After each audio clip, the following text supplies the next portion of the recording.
make yourself aware of speed limits everywhere you go, because speed is a big factor. If you go 10 miles under the speed limit or 10 miles over the speed limit, you're going to fail.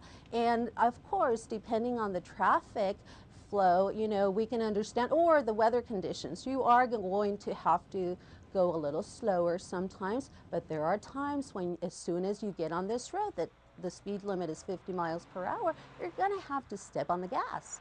Going through school zones, there's a misconception about what speed you should be traveling at during a school zone. Uh, you know, they always ask me, what does a sign mean when it says 25 when children are present? Uh, and I basically tell them it means just that. Okay, present. If they're there, okay, if you can see them, that means they're present. So that means you should be at 25. If there is no one around, then we expect them to go the speed limit, which is 40 miles per hour.